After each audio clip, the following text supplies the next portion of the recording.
দুর্গাপূজাটা যেহেতু বাইরে ছিলাম সেহেতু তো ঠাকুর দেখতে বের হওয়া হয়নি, তাই কালী পূজাটা তো আর ছাড়া যায় না। তাই আজকে আমরা কয়েকজন মিলে বেরিয়ে পড়লাম কালী পূজার ঠাকুর দেখতে। কয়েকজন বলতে আমরা ননদ বৌদি, আমার যা আর আমাদের 3 বাচ্চা, এই কয়জন মিলে গিয়েছিলাম। প্রতিবারই তো আমার হাজবেন্ড নাহলে ননদের জামাই কেউ একজন যায় আমাদের সাথে গার্জেন হয়ে, কিন্তু এবার তো ওরা কেউ যায়নি, তাই আমরা নিজেদের গার্জেন নিজেরাই হয়ে গেলাম। আমাদেরকে নিয়ে তো কোনো ভয় নেই, ভয় ছিল বাচ্চা 3টাকে নিয়ে। এত ভিড় ছিল রাস্তায়, ভয় লাগছিল এই না হাত ছুটে যায়। তাও তো ভাগ্নি আর ভাস্তি বড় ছিল, আমার ভয় ছিল অভিককে নিয়ে, তাই ওর হাতটা কেউ ছাড়িনি। একবার আমি, একবার আমার ননদ, একবার আমার যা, কেউ না কেউ ওর হাতটা ধরেই রেখেছিল। তো যাই হোক, দেখো হাঁটতে হাঁটতে আমাদের বাড়ির সামনে পানি ট্যাঙ্কি মোড়ে ঠাকুর দেখতে চলে আসলাম। জানো তো এখানে এসে আমাদের একটা কেস হয়ে গেল, যেহেতু ভিড়ের জন্য এখানে দড়ি লাগানো ছিল। দড়ি খোলার পরে আমরা 5 জন তো বেরিয়ে গিয়েছিলাম, কিন্তু ননদ আটকে পড়েছিল। তাও পুলিশকে পুলিশ হলে বেরিয়ে পড়েছিল না। তারপর আমরা পুরো প্যান্ডেল ঘুরে ঠাকুর দর্শন করি। সুন্দর হয়েছিল এখানকার পূজাটা, যেমন হয়েছিল প্যান্ডেল তেমনি হয়েছিল মায়ের মূর্তি। তারপর আমরা এখান থেকে বেরিয়ে সোজা চলে গেলাম ফুচকা খেতে।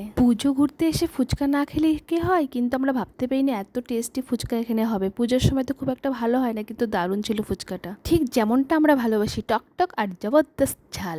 আর ফুচকা খেয়ে সোজা চলে গেলাম একটা খেলনার দোকানে আমার টাউটের জন্য কিছু খেলনা কিনে, কারণ যতক্ষণ না ওকে কিছু কিনে দেবো ততক্ষণ কানের সামনে ঘ্যান ঘ্যান ঘ্যান ঘ্যান করতেই থাকবে। তাই ভাবলাম ওকে আগে কিনে দিই, তারপর শান্তি মতো ঘুরবো। আর পূজার এখানে দেখছি দেখো একটা দড়ি বাঁধা, আর এখানে এই মেয়েটা একবার এপাশ একবার ওপাশে হাঁটছে খালি পায়ে, কিভাবে যে হাঁটছে এটা অবাক লাগছে। তাই দাঁড়িয়ে 5 মিনিটের মতো দৃশ্যটা দেখলাম, তারপরে বেরিয়ে পড়লাম।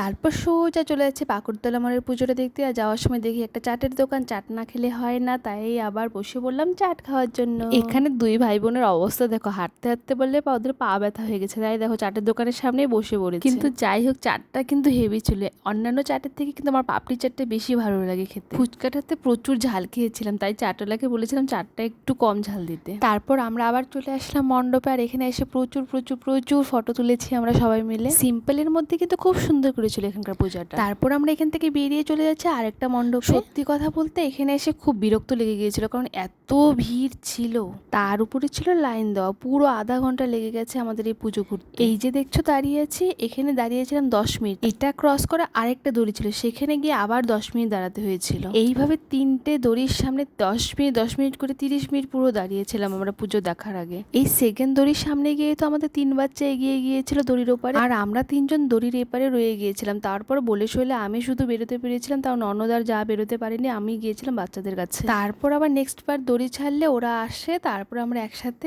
আবার প্রবেশ করি ভিতরে। সত্যি এখানকার পূজাটা তো দারুণ হয়েছিল, কিন্তু প্রচুর কষ্ট হয়েছিল এই ভিড়ের জন্য। তারপর আমরা সোজা চলে গিয়েছিলাম প্যান্ডেলের ভিতরে। প্যান্ডেলটা বানিয়েছিল শোলা দিয়ে, কিন্তু বোঝাই যাচ্ছিল না যেটা প্যান্ডেলটা শোলা দিয়ে তৈরি, এত সুন্দর হয়েছিল প্যান্ডেলটা।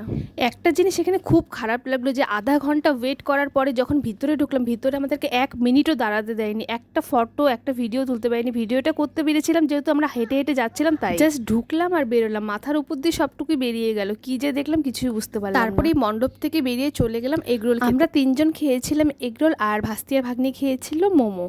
পূজা ঘুরতে এসে আইসক্রিম না খেলে কিন্তু কেমন জানি ফাঁকা ফাঁকা লাগে, তাই না? তাই চলে গেলাম সোজা আইসক্রিমের দোকানে আইসক্রিম খাওয়ার জন্য, আর নিয়ে নিলাম 6টা কর্নেটো। সত্যি কথা বলতে এত কিছু ঝাল খাওয়ার পরে কিন্তু এই আইসক্রিম খাওয়ার মজাটাই আলাদা। দুর্গাপূজায় ঘুরতে যাইনি তো কি হয়েছে, কালী পূজায় একদিনে আমরা পুরো উশিল উঠিয়ে নিয়েছি। সত্যি কথা বলতে পাটা চলছিল না ঘোরার, কিন্তু মনটা করছিল যে আরো ঘুরি, কিন্তু অভিক যেহেতু ছোট, ওকে নিয়ে তো এত ঘোরা যাবে না, তাই চলে যাচ্ছি এখন বাড়ি। কথায় আছে না, আপনি গলিপে চুহাবি শের হ্যায়, তাই দেখো বাড়ির সামনে এসে 3 জনই হাত ছেড়ে দিয়েছে দৌড়, আমাদের আগে ওরা পৌঁছে গেছে বাড়ি। তো চলো টাটা বাই বাই, দেখা হচ্ছে আমার নেক্সট ব্লগে।